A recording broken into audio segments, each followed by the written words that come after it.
오늘은 라오디게아 교회의 네 번째 시간인데 본문의 제목은 내가 너를 권하노니입니다.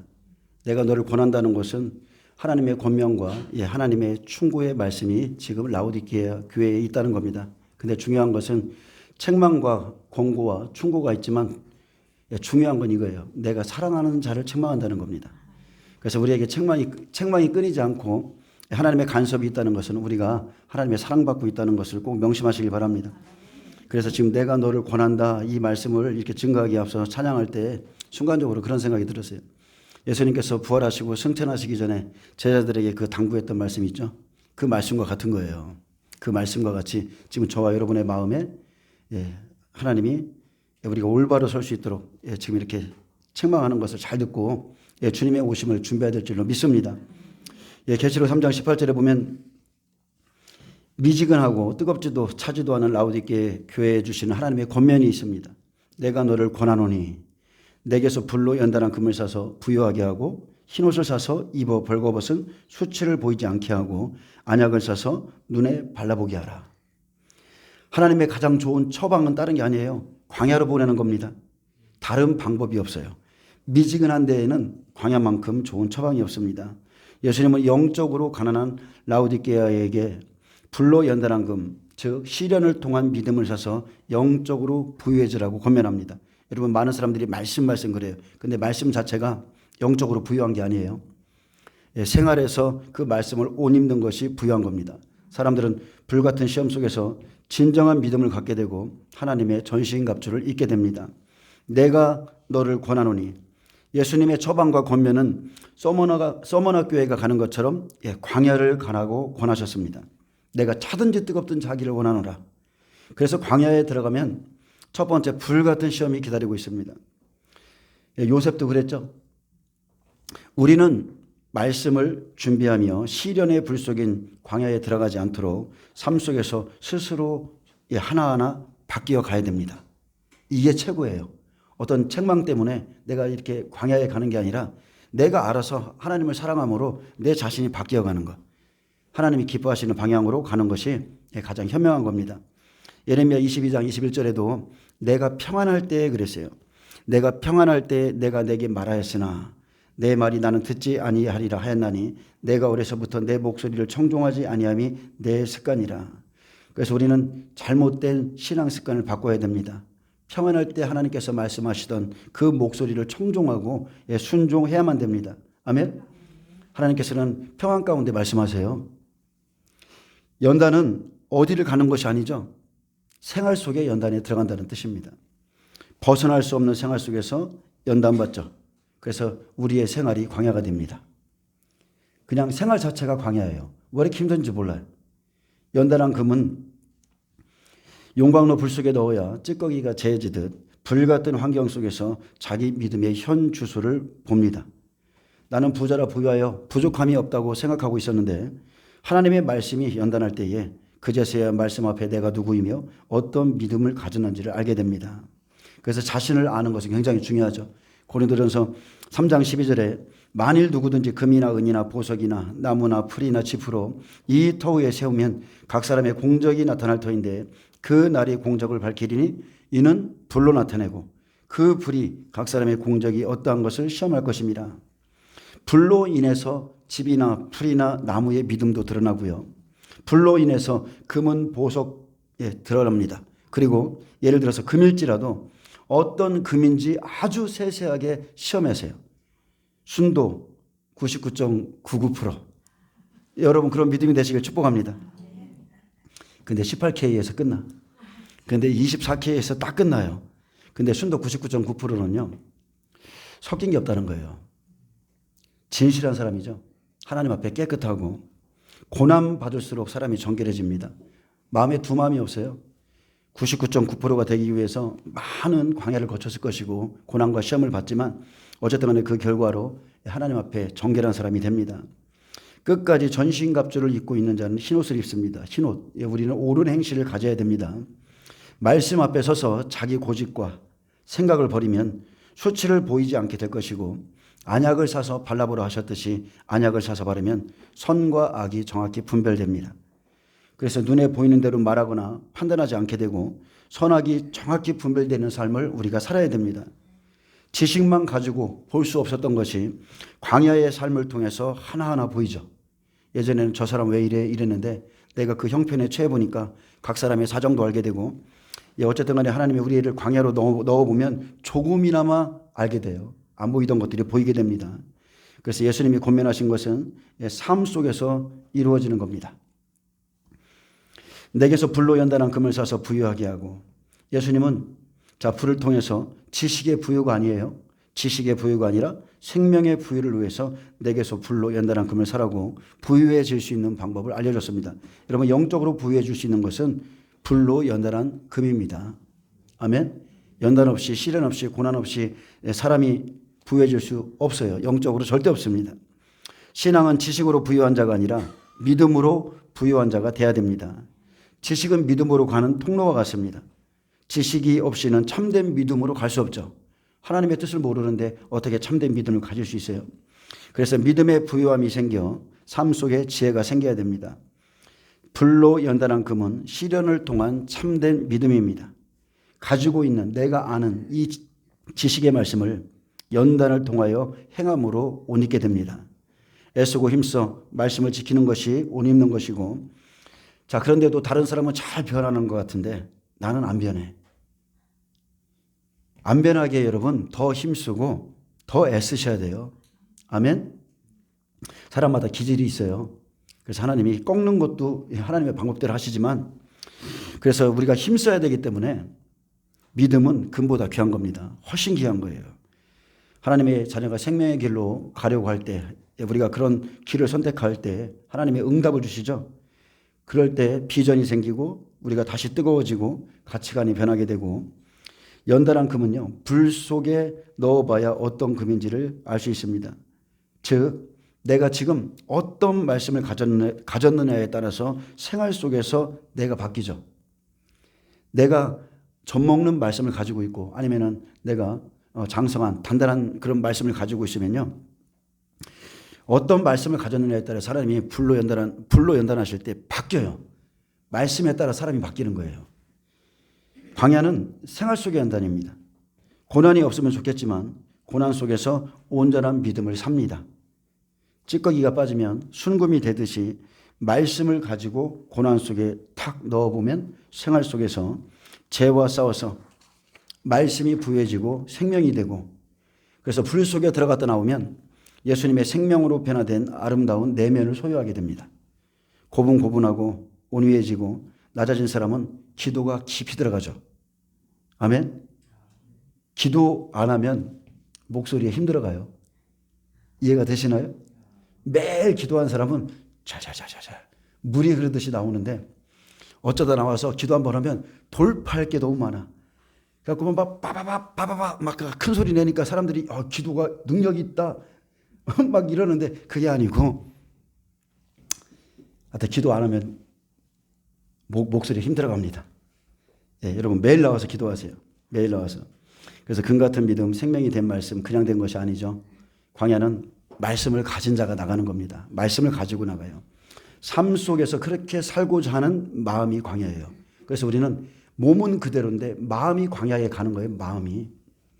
예수님은 내 영적인 가난을 알고 애쓰고 힘써 말씀을 지키라 했습니다. 헛된 자만심을 버리고 가난한 마음과 빈 마음을 가지고 오직 주님께 나와서 참된 신앙을 가지라고 권고하십니다. 베드로전서 1장 7절에도 너희의 믿음의 확실함은 불로 연단하여도 없어질 금보다 더 귀하여 예수 그리스도께서 나타나실 때에 칭찬과 영광과 존귀를 얻게 할 것이니라. 예, 누가 뭐래도 불로 연단한 고난 속에 온전한 믿음을 삽니다. 믿음의 확실함이 생기죠. 또 주님은 흰 옷을 사서 입으라 했습니다. 이것은 장자의 옷이죠. 옷은 옳은 행실을 통해서 우리는 전신갑주를 입게 됩니다. 의의 옷을 입고 영적으로 수치스럽게 벌거벗은 것을 가리라고 권면했습니다. 우리가 창세기 3장 6절만 봐도 뱀의 말을 들은 하와는 선악과의 나무를 보았을 때 먹음직하고 보암직하고 지혜롭게 할 만큼 탐스러움에 빠져서 그 열매를 따먹었을 때 자기의 벌거벗음을 받습니다. 그래서 우리가 선악과의 나무를 따먹고서 자기의 벌거벗음을 보는 것과 예, 그리고 실제적으로 생명나무를 따먹고 벌거벗음을 보는 것은 틀리죠. 예, 그래서 지식으로 벌거벗은 자들은 예, 옳은 행실로 흰옷을 사서 입어 벌거벗은 수치를 가리라고 권고했습니다. 예, 흰옷을 살 수 있는 곳은 예, 다른 곳이 아니죠. 예, 그리스도 자신입니다. 오직 예수님께 가야만 이 흰옷을 살 수 있습니다. 자, 벌거벗은 수치를 보이지 않게 하고, 벌거벗은 수치, 성령의 법이 아니라 육신에 속해서 자기 생각과 고집과 혈기로 대하는 것이 벌거벗은 수치입니다. 라오디게아 교회는 말씀의 행위가 없어 수치를 가릴 수 있는 생명의 옷을 입은 적이 없습니다. 말씀은 알고 있어요. 근데 말씀대로 살지 않아서 자기 혈기와 자기 고집으로 삽니다. 예, 수치는 부끄러움, 망신, 볼꼴사나움, 부정직한 것들을 의미하는데 예, 속이 들여다 보이죠. 골의 힘줄보다 더 질긴 고집들이 있습니다. 자기 중심적인 생각, 이런 게 매여 있는 사람은 뻔히 보이죠. 그런 것들이 예, 수치를 보이는 것입니다.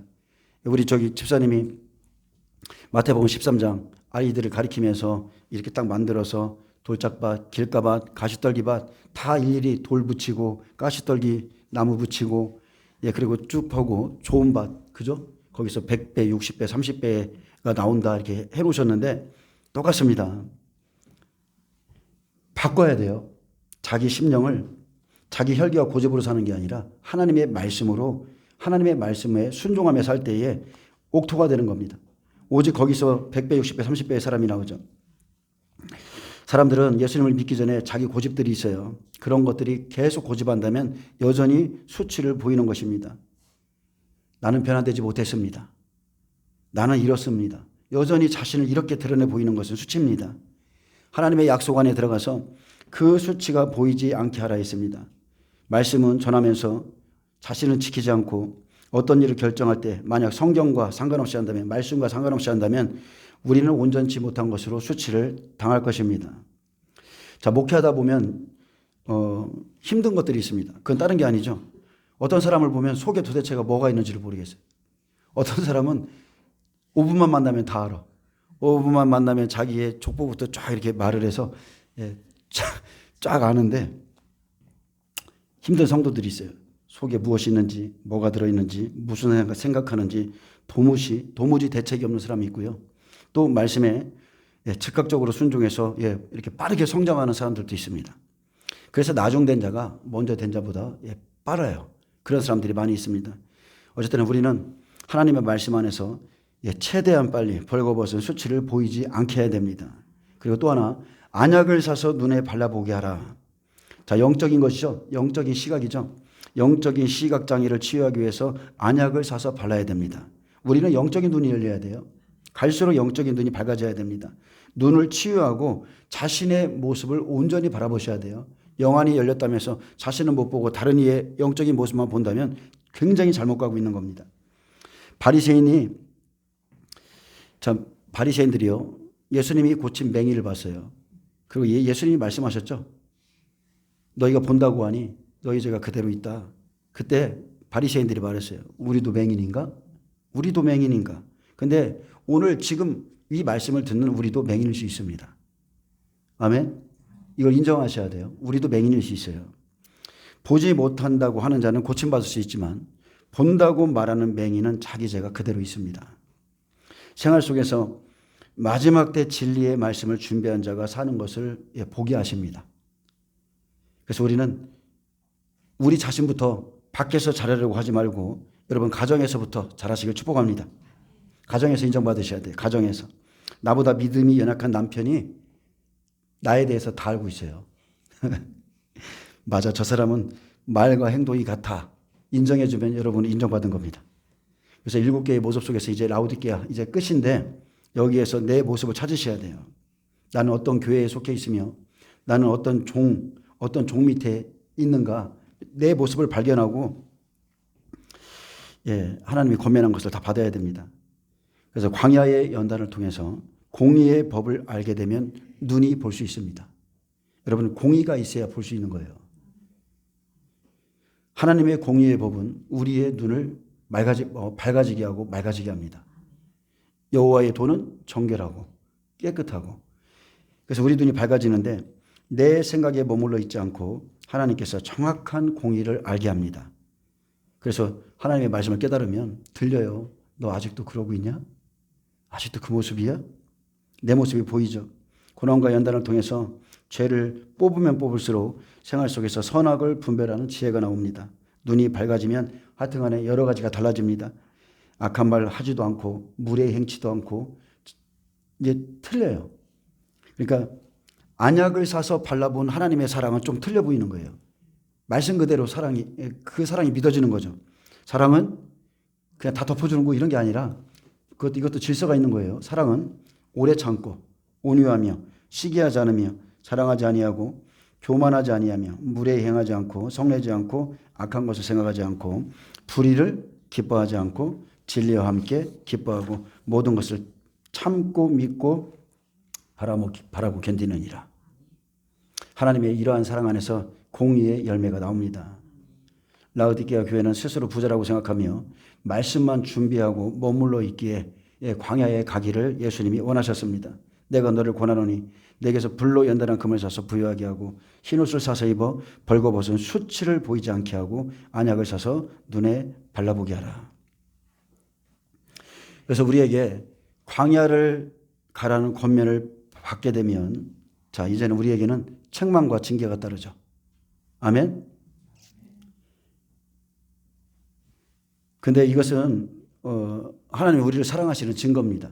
내가 여전히 미지근하고 하나님의 법대로 살지 않는데 나에게 아무런 책망이 없다 그러면 나는 사생자요. 아무것도 아닌 거예요. 그래서 계시록 3장 19절에 물은 내가 사랑하는 자를 책망하여 징계하노니 그러므로 내가 열심을 내라 회개하라. 자, 물은 내가 사랑하는 자를 그랬습니다.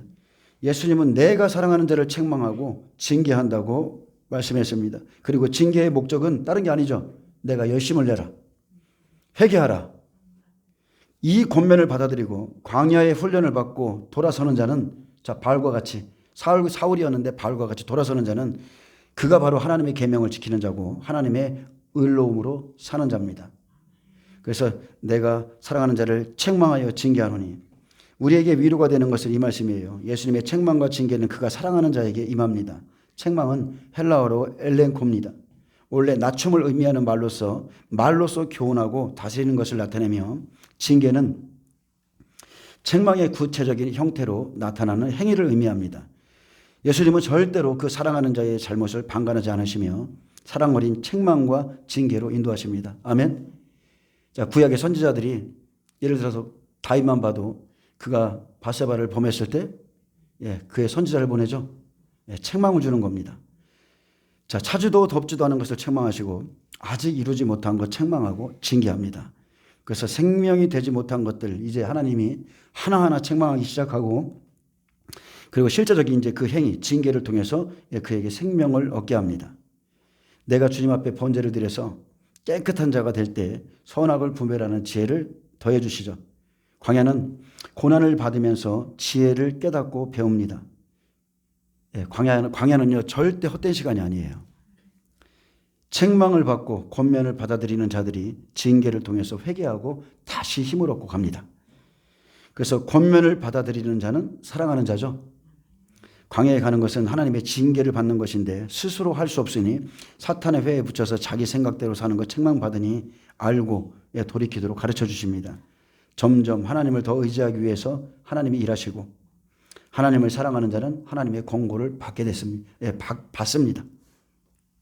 하나님을 사랑하면 받게 돼 있어요. 물은 내가 사랑하는 자를 책망하여 징계하노니 자, 이 18절 말씀을 이루기 위해서 광야로 가죠. 내가 너를 권하노니 내게서 불로 연다는 금을 사서 부유하게 하고 흰옷을 사서 입어 벌거벗은 수치를 보이지 않게 하고 안약을 사서 눈에 발라보게 하라. 이 말씀을 이루기 위해서 이제 광야로 갑니다. 광야에 보내서 징계를 통하여 온전한 행위를 준비하게 하시고 이제 영적인 생명을 얻게 하시죠.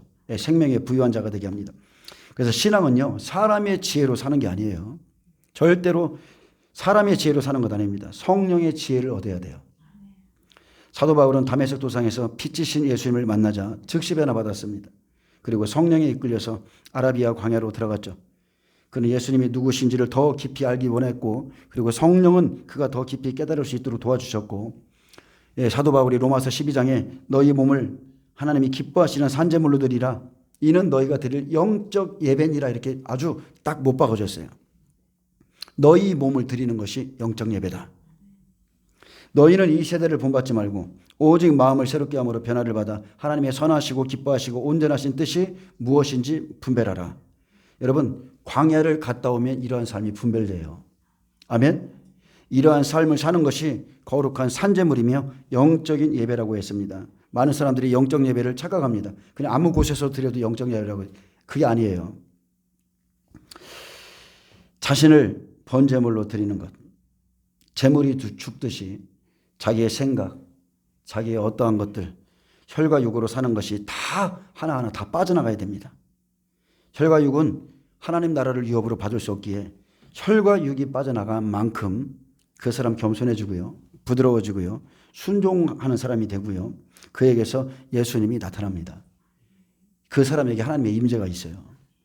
그래서 광야에 가면 우리는 죽어져야 되고 하나님은 우리가 죽었는가를 확인합니다. 우리가 죽을 때까지 계속 있는 거예요.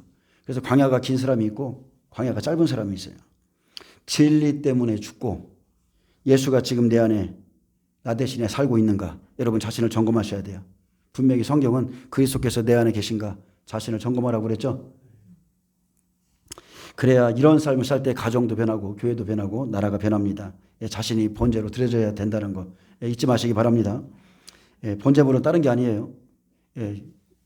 예물을 가져오고 이런 것들이 하나님이 기뻐 받으시는 번제물이 아니라 여러분의 몸이에요, 몸. 아멘. 자, 가난한 것 같으나 실상은 부유했던 서머나 교회에 주신 말씀과 똑같은 말씀입니다. 서머나 교회가 말씀 가지고 이기면 둘째 사망의 해를 받지 않듯이 하나님의 보좌로 간다. 이기는 자는 하나님의 보좌로 간다고 똑같은 권면을 해 주셨습니다. 자, 둘째 사망의 해를 받지 않는다는 것은 백보자 심판 받지 않는다는 거잖아요. 이들도 보좌로 가는 사람들이죠. 똑같습니다.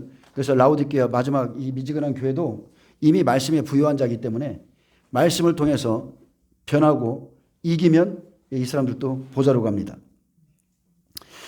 마지막 때 세상은 우상에게 경배하게 하고요. 짐승의 표를 받게 하기 때문에 앞으로는 병원조차 우리가 의지할 게 못 됩니다.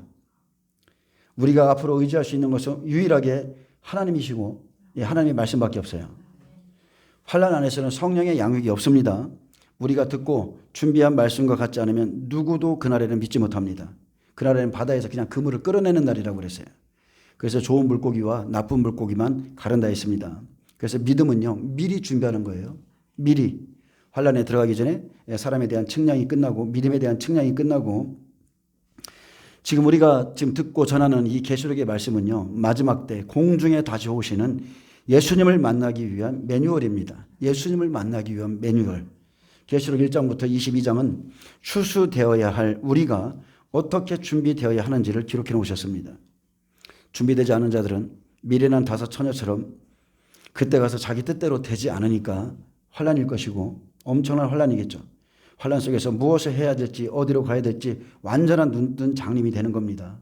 안절부절하고 그 사람들이 기름이 없어 막 이리저리 막 기름 사러 가는 동안에 주님이 오시고 그 혼인잔치의 문은 닫힐 거라고 예수님이 경고해 줬어요. 그래서 일곱 교회에 지금 성령으로 말씀하시는 겁니다. 성령으로. 아멘. 이해되십니까? 성령이 교회들에게 하시는 말씀을 들으라는 거예요. 그래서 성령이 교회에게 하시는 말씀을 듣는 자는 자기 모습을 살피고 생명을 준비하라. 이제 생명을 위해서 살라고 말하는 겁니다. 저와 여러분은 이 세대가 지나가기 전에 인자가 오리라는 그 경고하심을 받고 지극히 당연한 믿음의 준비를 하고 있습니다. 요한복음 14장 6절에 내가 곧 길이요 진리요 생명이니 나로 말미암지 않고는 아버지께로 올 자가 없느니라. 그래서 우리가 말씀을 사모하고 말씀을 따라서 지금 준비하고 있는데 우리가 말씀을요 따라가면 여러분 말씀 때문에 연단받습니다. 반드시 연단받아요. 그래서 고난은 있지만 말씀을 통해서 지혜를 얻게 되고 생활 속에서 분별하는 자가 되기를 주님이 원합니다. 자, 징계에 대해서 말씀드리겠습니다. 징계는 다른 게 아니고 하나님의 뜻을 이루는 시간이죠. 토기장이가 진흙을 다시 한번 빚는 거예요. 원하는 것을 만들기 위해서 쇠를 풀무불에 반복해서 넣듯이 불 속에 넣었다 뺐다 하면서 그 사람을 연단시킵니다. 계시록 3장 19절에 물은 내가 사랑하는 자를 책망하여 징계하노니, 징계의 대상은 다른 게 아닙니다. 사랑하는 자입니다. 사랑하는 자. 히브리서 5장 14절, 히브리서 12장 5절에서 13절, 여기도 사랑하는 자죠. 즉 사랑하는 자는 다른 게 아니고 계명 안에 있는 자, 그분의 말씀을 지키는 자, 그분의 말씀 안에 있는 자를 징계하신다는 뜻이에요. 징계는 주님 뜻대로 살라고, 더 확실하게 믿으라고, 내 뜻, 내 고집대로 살지 말라고 자르는 게 징계입니다. 그래서 우리는 징계 받을 만한 일이 생각나거든 그것을 스스로 자르셔야 돼요. 그러면 징계 당할 일이 없습니다. 신앙에는요, 젖먹이들도 있고 단단한 음식을 먹는 장성한 자들도 있습니다. 그래서 우리는 자라야 돼요. 계속 자라야 돼요. 젖을 떼야 돼요. 자기가 젖을 떼지 못하고 계속 젖 먹고 있으면서 믿음이 장성해지지 못하면 문제가 생기죠. 그래서 우리는 장성해져서 의의 말씀을 경험하고 장자, 백배가 되어야 됩니다. 근데 우리가 의의 말씀을 가졌다 해도, 의의 말씀은 60배죠. 60배부터의 성소신앙이에요. 의의 말씀을 가졌다 해도 말씀대로 살려고 몸부림치지 않으면 절대로 그 사람 변화되지 않습니다. 매일 말씀하고 있는 거예요. 하나님의 사랑만으로 안 됩니다. 자기 의지가 없으면 그 사람 절대 변화되지 않습니다. 예수님께서 생명의 말씀을 그렇게 주기 원했지만 바리새인 서기관 바꿨어요? 못 바꿨어요? 못 바꿨어요. 말씀을 안 받아들이는 사람은 절대로 바꿀 수가 없어요. 히브리서 5장 13절에 때가 오래되었으므로 너희가 마땅히 선생이 되었을 터인데 너희가 다시 하나님의 말씀의 초보에 대하여 누구에게 가르침을 받아야 될 처지이니 단단한 음식은 못 먹고 젖이나 먹어야 될 자가 되었도다. 이는 젖을 먹는 자마다 어린아이니 의의 말씀을 경험하지 못한 자요 단단한 음식은 장성한 자의 것이니 그들은 지각을 사용함으로 연단을 받아 선악을 분별하는 자들이니라. 자, 교회 안에는 여러 가지 음식들이 있습니다. 그래서 젖을 먹는 어린아이도 있고요. 단단한 음식을 좋아하는 장성한 자들도 있습니다. 근데 단단한 음식을 먹는 자들이요, 이 젖 먹는 음식을 못 먹습니다. 한번 의의 말씀을 경험하면요, 그 말씀 못 들어가요. 계시록의 말씀을 들은 자들이 사랑의 말씀 들을 것 같아요? 못 듣습니다. 왜냐하면 하나님이 공의 하나님을 알게 되면요, 절대 못 들어요. 어린아이들은 더욱더 사랑의 말씀은 기쁘게 들을지라도 공의의 말씀은 경험하지 못했습니다. 때가 오래되어 마땅히 선생이 되었을 터인데도 말씀의 초보에 머물러 있기에 다시 누구에게 가르침을 받아야 될 처지라 했습니다. 자, 단단한 음식은 다른 게 아니죠. 마지막 때 말씀, 공의의 말씀, 하나님은 심판하시는 하나님이라는 말씀이죠. 근데 이것은 장성한 자의 것이니 그랬습니다. 장자가 먹는 말씀이 준비되었다. 참 제자가 되는 말씀, 그것이 공의의 말씀입니다. 자, 그들은 단단한 음식을 가지고 나가는 자는 지각을 사용함으로 연단을 받아 선악을 분별하는 자들이니라. 자, 이 길이 장성한 자가 가는 길입니다. 100배, 아비의 믿음, 라오디게아 교회가 60배의 말씀을 가졌다 해도 그냥 변화되는 게 아닙니다. 말씀대로 살기 위해서 몸부림치지 않으면 변화되지 않습니다. 그냥 미지근한 상태로 머물러 있으면 아무리 말씀 갖고 있어도 그의 삶에는 하나님께 인정받을 만한 것이 없습니다. 자, 미지근한 자에게 결단하도록 이제 광야를 보내시죠. 계시록 3장 14절에 뜻을 이루기 위해서 보내시는 겁니다. 라오디게아의 사자에게 편지하라. 아멘이시요 충성되고 참된 증인이시요 하나님의 창조의 근본이시니가 이르시되. 예수님이 누구신지 알죠? 이 사람들은 예수님이 누군지 알아요. 예수님은 아멘임을 알고, 예수님은 충성되신 분임을 알고, 예수님은 참된 증인이심도 알아요. 그래서 이와 같은 사람들로 만들어주기 위해서 지식만 가진 사람들을 광야라는 실전으로 내보내는 겁니다. 여러분, 우리는 실전을 치러야 됩니다. 아멘. 그리고 그곳에서 어떻게 사는지를 보는 거예요. 어떤 선택을 하는지. 그들은 지각을 사용합니다. 연단을 받아서 선악을 분별하는 자들이라 했습니다. 그래서 실전, 삶 속에서, 행함 속에서 선악을 분별하는 자가 되죠.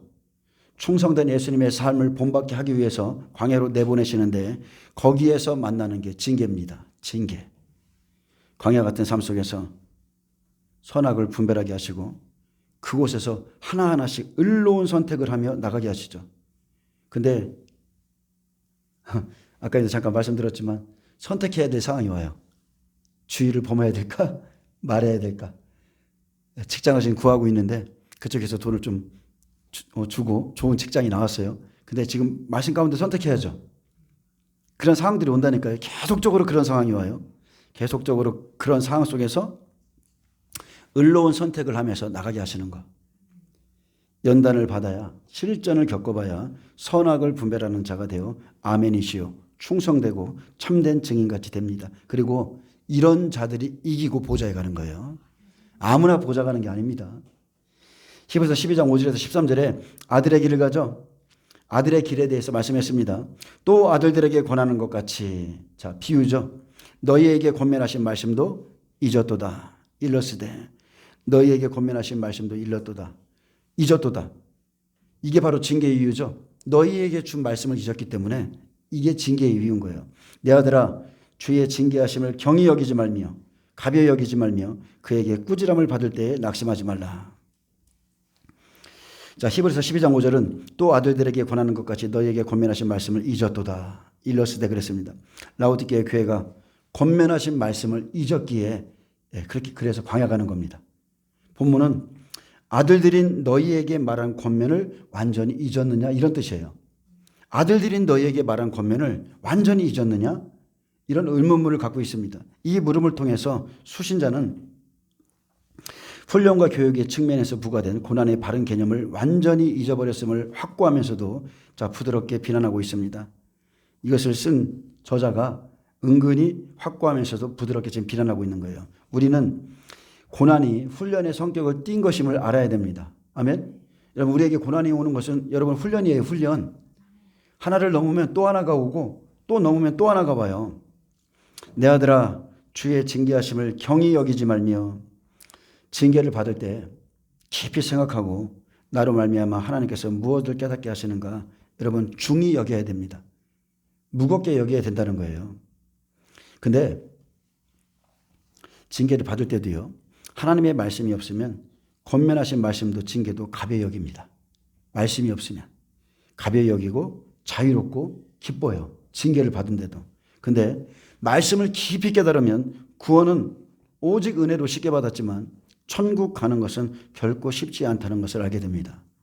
아멘. 여러분 구원 거저 받았죠? 우리의 공로 없죠? 근데 앞으로 우리가 갈 천국은 쉬운가요? 절대 아니죠. 구원의 문은 넓습니다. 성막의 구원의 문은 너무나 넓어요. 구원의 문은 넓지만 천국 문은 아주 좁습니다. 그래서 구원 받은 후 천국은 힘쓰고 애써 좁은 길로 가야 됨을 알게 됩니다. 갈수록 깨닫는 거예요. 갈수록. 결코 쉽지 않구나. 왜 예수님께서 마태복음 7장 13절에 좁은 문으로 들어가라. 멸망으로 인도하는 문은 크고 그 길이 넓어 그리로 들어가는 자가 많고 생명으로 인도하는 문은 좁고 길이 협착하여 찾는 자가 적음이라. 알게 되기 때문에 이 말의 의미를 알게 되기 때문에 바뀝니다. 진리를 알게 된 자는 바뀌어요. 바뀌어요. 예수님이 가신 길은 그냥 우리가 생각하는 그 사랑의 길, 넓은 길이 아니라 좁은 문이었고 좁은 길이었고 십자가의 길이었다는 거. 그때나 지금도 사람들이 가장 싫어하는 그 길, 예수님을 따라가는 길에 자기 부인과 자기 십자가가 없다면 그것은 다 불법이에요. 불법. 아멘. 여러분이 지금 편하다고 그러면 여러분은 잘못 걷고 있는 거예요. 생명으로 인도하는 문은 좁고 길이 협착하여 찾는 자가 적다고 했습니다. 이 말씀이 예수님이 나에게 하신 경고의 말씀임을 자꾸 갈수록 깨닫게 되는 거예요. 아멘. 열매 맺지 않으면 버려진다. 이게 진리죠. 알기 때문에 좁은 문으로 들어가고 열매 맺기 위해서 내 삶의 스타일을 바꾸기 시작합니다.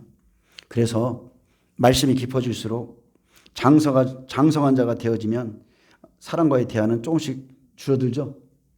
성령님과의 대화를 기뻐하고 성령님과의 대화는 많아집니다. 사람을 만나면 죄를 지을 일이 많이 생기죠. 또 회개해야 되기 때문에 차라리 그 시간에 성경을 연구했다면 깨달았을 텐데 이러면서 후에 막급일 때도 있어요. 그래서 아들의 길을 갈 때 특별히 하나님께서 막 우리를 징계하시면서 아들의 길로 보내실 때에는 사람과의 만남도 즐거운 일 아닙니다. 그때는 그냥 오히려 혼자 있는 게 훨씬 좋아요. 혼자 있는 시간. 주님과 독대하는 그 시간만이 즐거워지고 말씀의 보화를 캐내는 취하는 그 시간이 좋고 영생을 취하기 위해서 막 전진할 때가 제일 기쁩니다. 아멘. 여러분도 경험해 보셨죠? 하나님이 그렇게 몰아가실 때가 있어요. 그때는 하나님 말씀 깨닫는 재미로 사라지고 그래야 성숙해지고 깊이 있는 삶을 삽니다. 예, 갈수록 신앙이 깊어질수록 하나님과의 교통이 많아져야 되고 우리가 지금 너무나 많은 일에 분주하면 안 돼요. 영생의 길은 그렇게 가는 게 아닙니다. 내 영혼이 죽고 사는 일 아니면 이런저런 일 여러분 상관하지 마세요. 그리고 세상 걱정 1000만 번 하는 것보다 하나님을 붙잡는 것, 하나님을 소유한 자가 결국 신앙에서 이긴다는 거 믿으시기 바랍니다. 많은 사람들이 하나님을 놓치고 다른 일에 분주합니다. 우리도 분주할 일에는 해야 되겠지만 하나님을 붙잡은 사람만이 승리한다는 거 꼭 잊지 마세요. 자, 그에게 꾸지람을 받을 때에, 자, 의인이나 악인이나 꾸지람을 받을 때 누구를 통해 받아요? 사람으로 받습니다. 사람으로 하기에 여러분 사람에게 꾸지람을 받을 때 낙심하지 말고 받아들이면 그냥 되는 겁니다. 여기 본문에 보면 잠언서 3장 11절에서 12절의 말씀을 인용한 것인데 내 아들아 여호와의 징계를 경히 여기지 말라. 그 꾸지람을 싫어하지 말라. 대저 여호와께서 그 사랑하시는 자를 징계하시기를 마치 아비가 그 기뻐하는 아들을 징계한 같이 하시느니라. 하나님께서는 자신과 더 밀접한 관계를 형성하기 위해 그리스도인들을 개인적으로 또는 집단적으로 고난을 통해서 훈련시킵니다. 시험을 받을 때, 징계받을 때 상대방이 야단하면서 꾸지람을 주면서 답도 줍니다. 이해되시죠? 하나님은 자기의 선지자들을 보내서 징계의 말씀을 주시지만 거기에 답이 있어요. 답. 징계의 말씀, 회개의 말씀을 주시면서 그가 보좌로 갈 수 있도록 그렇게 이끌어 주십니다. 내가 어떤 문제가 생겨서 하나님 앞에 막 씨름하고 있어요. 그런데 다른 사람이 나타나서 기도하면서 당신에게 하나님이 이렇게 말씀하네요 라고도 말할 수 있죠. 답을 줍니다. 답을. 그때 여호와의 징계와 그 꾸지람을 싫어하지 말라 했습니다. 아멘. 여러분 들으셔야 돼요. 귀가 있는 자들은요 어린아이 목소리까지 다 듣습니다. 그리고 그 꾸지람을 받을 때 낙심하지 말라 했습니다. 낙심하면 누구에게 화가 있어요? 자기에게 화가 있는 거예요. 자기에게 아무것도 유익이 되지 못합니다. 사망을 쫓아가기 때문에 바로 가라고 훈계한 것이기 때문에 낙심하지 말고 그냥 바로 가면 되는 겁니다. 또한 6절에 주께서 그 사랑하시는 자를 징계하시고 그의 받아들이시는 아들마다 채찍질 하심이라 하였으니 주께서 그 사랑하시는 자를 징계하시고 아직도 사랑한다는 것은 돌이키라는 사랑이죠.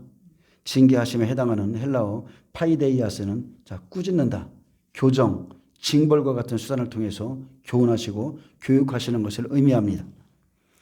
그의 받아들이시는 아들마다, 즉 징계를 받아들이는 자를 말하죠.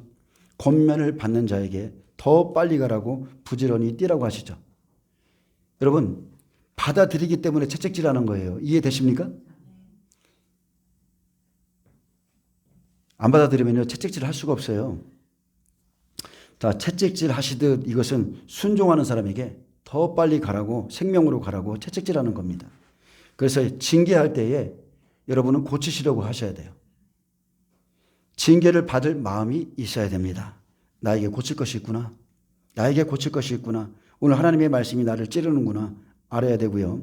그때는 그 어떤 변명도 하지 말고 상황 같은 그런 이야기 여러분 하지도 마세요. 성경은 상황과 상관없이 그냥 다 이루라고 그러는 거예요. 지금 그 상태에서 이루라. 어려운 일 닥치면 원망하고 불평하고 낙심하고 핑계대지 말아야 됩니다. 무슨 일을 하든 최종 결정은 자기가 한 것입니다. 그 사람 때문에 그렇게 됐습니다. 그런 말 할 필요도 없습니다. 핑계대는 사람들은요, 하나님이 책망할 때 핑계대는 사람들은요, 어차피 무엇을 해도 핑계댈 것이기 때문에 권면을 받지 않으면 그런 사람에게 더 이상 조언을 하거나 손댈 것 없습니다. 왜요? 어차피 또 핑계댈 거니까. 그래서 신앙 안에서 모든 걸 자기가 결정했으면 자기가 책임지고 감사할 줄 아셔야 됩니다. 믿음의 세계는 다른 게 없어요. 하나님을 의지하고 그냥 하나님을 의지하면 믿음으로 됩니다. 믿음으로 이루어지죠. 지식적인 사람은 내가 이렇게 계산해서 이렇게 하면 되겠지라고 하는데 아니에요. 믿음은 그렇게 되는 게 아닙니다. 내 형편이 이래요. 내 사정이 이래요. 내 상황이 이래요. 이것 때문에 저것 때문에 그래서 못 가요. 못 해요. 설명할 필요 없습니다. 징계하실 때 그냥 더욱 순종하면 순종해 보면 내 힘으로 안 되는 것인데 하나님이 다 이뤄 놓으세요. 아멘. 자기 생각을 붙잡고 기도해도 안 됐는데 주님께 순종 한번 해보려고 자기 생각 버리고 기도하며 놓고자 하니까 하나님의 역사하는 힘이 나에게 나타나는 겁니다. 순종해 보면 내 마음이 안 되는 거 아니까 기도해서 주께 순종하고 말씀 붙잡고 가니 말씀이 살아서 움직이고 하나님께서 사람의 마음을 보니까 거기에서 이끌어가는 지도자가 또 나오죠. 보좌로 갈 자들이 나오는 겁니다. 7절은 너희가 참음은 징계를 받기 위함이라. 하나님이 아들과 같이 너희를 대우하시나니 어찌 아버지가 징계하시 않는 아들이 있으리요. 징계는 다 받는 것이거늘 너희에게 없으면 사생자요 친아들이 아니니라. 자, 징계는 어떻다고요? 징계는 다 받습니다. 크고 작은 징계, 징계의 그 경중만 있을 뿐이지 다 받습니다. 하나님과의 관계가 올바를수록 친밀할수록 아들로서 우리를 대우하실 때 징계는 더 많이 오죠. 하나님과 가까이 가면 가까이 갈수록 참을 일 많이 생깁니다. 여러분에게 빛이 임하면 임할수록 어둠이 여러분을 더 공격합니다. 하나님과 긴밀한 관계 속에선 마음으로 생각으로 말로 죄를 지으면 하나님이 즉각적으로 움직이세요. 여러분 하나님과 관계가 좋을 때 있었죠. 하나님과의 관계가 좋을 때 그때 입으로 죄를 지으면 어떻습니까? 저는 진짜 그런 경험 많이 했거든요.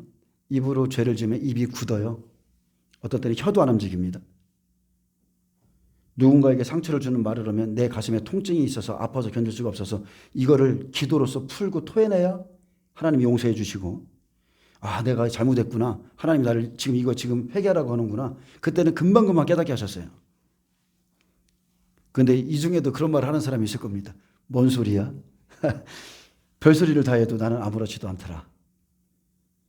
그런 사람은 사생자와 마찬가지인 겁니다. 하나님이 손댈 필요가 없죠. 왜요? 어차피 안 바뀌니까. 바뀔 마음이 없으니까 하나님도 포기해 버리십니다. 너는 너대로 살아라. 징계조차 없다는 거. 나무라는 사람도 없고. 그래서 하나님이 아들로 대우하시는 사람이 엇나갈 때 하나님이 사랑하는 자가 세상으로 빠지면 아주 큰 사단이 그의 가정에 일어납니다. 극심한 징계를 주시고 그 고난과 고통의 시간을 통해서 다시 한번 생명의 역사가 일어나게 하시죠. 여러분 한번 생각해 보세요. 여러분 가정에 복음 어떻게 들어왔습니까? 여러분 어떻게 구원받았습니까? 가정에 복음의 역사가 하나님의 구원이 일어나길 기대하고 있습니까? 그러면 반드시 누군가의 눈물이 있어야 되고요. 누군가의 죽음과 같은 고난의 시간이 있어야 됩니다. 시련이 있어야 된다는 거예요. 그래야 그 가정에 생명의 역사가 일어납니다.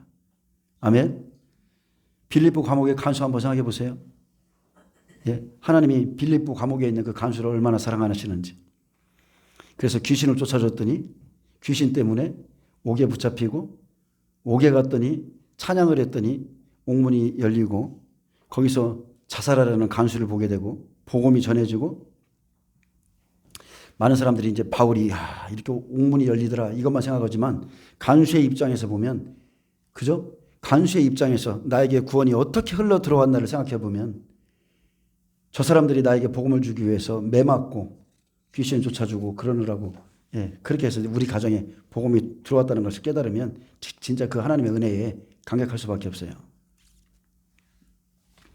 너희가 참음은 징계를 받기 위함이라. 이것은 원문에 보면 너희는 징계를 참으라는 명령입니다. 너희는 징계를 참으라. 그래서 그 징계하신 약속이 내 속에 있구나 이것을 알면 하나님의 뜻을 이루기 위해서 고치기 위해서 여러분은 참아내셔야 됩니다. 아멘. 어찌 아버지가 징계하지 않는 아들이 있으리요. 여러분 잘못된 거 버려둔 아버지 있습니까? 그런 아버지 있어요? 없습니다. 만약에 그냥 어떤 잘잘못을 해도 그런 거에 대해서 말도 않고 터치를 안 한다 그러면 그것은 진짜 그 아버지로서의 자격 조건이 없는 거예요. 아들이 아버지의 징계를 받는다는 사실은 그 아들을 진정한 아들로 인정한다는 의미입니다. 이와 같이 하나님께서 자기 백성에게 고난을 통해 징계를 하신다는 것은 아버지로서의 하나님이 자기 백성을 아들로 인정하고 계심을 말합니다. 따라서 그리스도인들은 이 땅에서 당하는 고난을 슬퍼하거나 좌절하는 것이 아니라 그 고난이 하나님의 징계로 하나님의 아들됨의 증거를 깨달아서 오히려 기뻐하셔야 돼요. 아멘? 별로 안 기쁘신 것 같아. 자, 징계는 다 받는 것이거늘 너에게 없으면 사생자요 했습니다. 자, 징계를 받지 않을 경우를 통해서 징계는 아들됨의 증거를 반영한다고 그랬어요. 징계를 받는 자만이 아들이라는 거예요. 그렇게 징계해도 받지 않으면 사생자가 될 수 있다. 지금 라오디게아 교회에 권하는 이 권면을 받지 않으면 그는 사생자가 될 수 있다. 사생자는 헬라어로 노도입니다. 노예나 첩의 아들을 나타낼 때 사용되는 단어죠. 너는 아들이 아니다. 여기서 참아들이 아니라는 것은요, 서자를 가리키는 거예요. 만약 그리스도인들에게 하나님의 징계가 없다면 그는 서자이고 사생자이기에 하나님 아버지의 사랑을 받지 못할 뿐 아니라 하나님 나라의 상속자가 될 수도 없다는 말과 같습니다.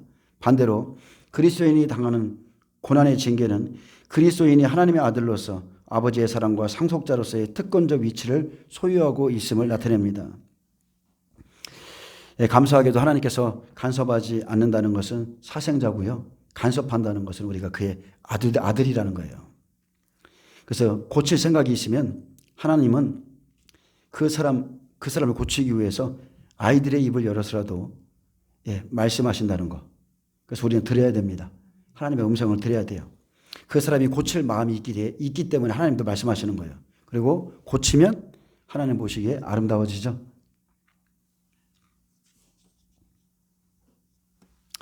징계는 잘못된 행위와 허물을 뉘우치고 바른 길로 인도합니다. 광야는 말씀을 가지고 나가서 생활의 법을 하나님이 가르치시는 건데 그리스도인이 어떻게 살아야 하는지를 가르쳐 주는 겁니다. 예수님께서 마태복음 5장 그리고 7장까지 모든 말씀 마치고 삶으로 보이셨죠? 그것과 똑같은 겁니다. 그래서 족한 줄 알고 어떤 상황이 내 삶에 올지라도 그냥 감사하면서 그냥 가는 거예요. 계속 감사하면서 가는 겁니다. 특히나 말씀을 가르칠 자가 행해야 될 생활의 법을 다 광야에서 배우는 겁니다. 삶의 현장에서 배우는 거예요. 여러분 신학교에서 배우는 게 아니에요. 신학교는 그냥 이론이에요. 이론, 지식. 그 말씀 들으면 그 사람의 삶에 꼭 그 말씀에 대한 시험을 받습니다. 반드시 받아요. 광야는 내가 알지 못하는 법이 너무나 많은 곳이에요. 내가 이만큼 안다고 해서 내가 이렇게 좀 많은 것 같이 말하는 사람들이 있는데 내가 알지 못하는 모르는 법이 너무나 많은 곳이 광야예요. 여러분, 교회 안의 삶 즐겁죠? 밖으로 나가보니 어때요?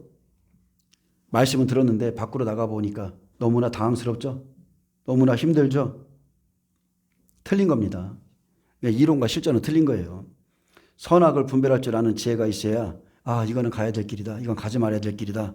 그냥 하나하나 알게 되는 것이고 하나님을 향해서 하나씩 징계받을 만한 일을 우리가 벗어가야 됩니다.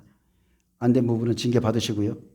책망받는 거 기쁘게 여기시고 이 광야를 내게 주신 이 광야를 감사하시기를 축복합니다. 내가 알고 있는 생활이요. 남에게 맞는 것 아닙니다. 교회 안에 들어오면 광야를 통과하신 분들은 자기 주장이 별로 없어요. 우리만의 삶의 경험들이 있죠. 삶의 방식들이 있어요. 그런데 하나님의 징계를 통과하면 지혜로운 생활을 하게 한다는 것. 그래서 하나님과의 관계에서는 하나님 중심으로 사람들과의 관계에서는 그 사람의 마음을 보고 그 집 주인의 마음을 보고 우리는 움직여야 됩니다. 어디를 가든 사람들이 모이면 자기 경험, 지식, 삶의 방식들이 있기 때문에 말들이 많습니다. 교회 안에서 김치를 담그세요. 그러면은 깍두기를 이렇게 썰어야 된다. 가로로 썰어라. 세로로 썰어라. 6대4, 3대3 설거지는 이렇게 해야 된다. 이거부터 해야 된다. 다 틀리다니까요. 고추장 5스푼 넣어야 된다. 간장 넣어라. 사과가루 넣어야 시원하다. 아무것도 아닌 일인데 자꾸 자기들끼리 말하다가 시험 들어서 막 싸워요. 근데 삶의 지혜를 얻은 그리스도인은 그런 것에 자기 주장이 별로 없습니다. 이것을 이제 비유로 말한 건데 즉 이게 뭐냐면 생명이 아니잖아요. 생명이 아니기에 굳이 부딪힐 필요가 없는 것은 부딪히지 않는다는 거. 그래서 시험 들 일이 없어요. 굳이 하나님 말씀 아닌 거, 생명도 아닌데 뭐 이거 해봐야 뭐합니까? 저와 여러분은요, 생명 안에서 삶의 지혜를 얻어가는 사람들입니다. 생명 안에서. 징계는 우리를 지혜롭게 합니다. 지금까지 내 인생 돌아보세요. 예전에 은혜를 한참 받을 때는 내가 좀 선줄로 생각했어요.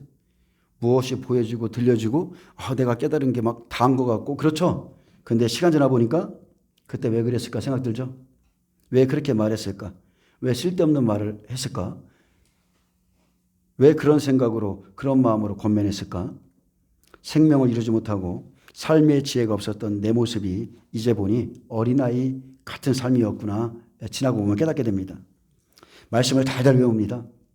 말씀을 달달 외우면서도 그 말씀이 진정으로 의미하는 바는 모르고 나는 말씀이 생명이 되게 하지 못하고 많은 시간을 허비했구나. 후회하고 회개하면 어떻게 돼요?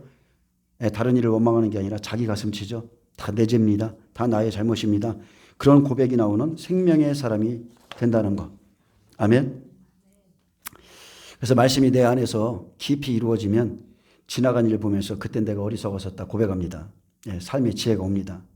그리고 나서 하나님께 받은 징계를 정말로 감사하게 됩니다. 아멘. 다 하나님의 은혜였다. 정말로 하나님의 은혜였다. 내가 만약에 그때 징계를 안 받았다면 나의 교만이 하늘을 찌렀을 것이고 내가 그때 가난하지 아니었다면 나의 물질로 인해서 사람들을 없음 여겼을 것이고 나를 사람 되게 하느라고 힘드셨던 그 하나님, 나를 만드시느라고 힘들었던 그 하나님, 그 아버지께 감사하게 되는 겁니다. 아멘. 그리고 여러분 꼭 명심하세요. 하나님께서 사랑하시는 자를 징계했다는 거. 아멘. 내가 차지도 뜨겁지도 않기 때문에 내 삶에 생명을 주기 위해서 징계가 온다면 여러분 열심을 내시기를 축복합니다. 그리고 회개하시기를 바랍니다. 하나님의 징계와 권면을 이왕이면 제대로 받으시길 축복합니다. 기도하겠습니다. 주님 감사합니다. 지나고 보면 다 하나님의 은혜였음을 깨닫습니다. 지금은 또한 아직도 깨닫지 못한 것들이 많이 있지만 또 시간이 지나면 이것도 하나님의 은혜였음을 고백합니다. 항상 징계와 권면을 기쁜 마음으로 받아들이고 하나님이 우리에게 책망하시고 징계하시는 것을 우리가 마음으로부터 받아서 변화가 되기를 원합니다. 감사하며 예수님의 이름으로 기도합니다. 아멘. 하나님께 영광의 목소리 드립니다.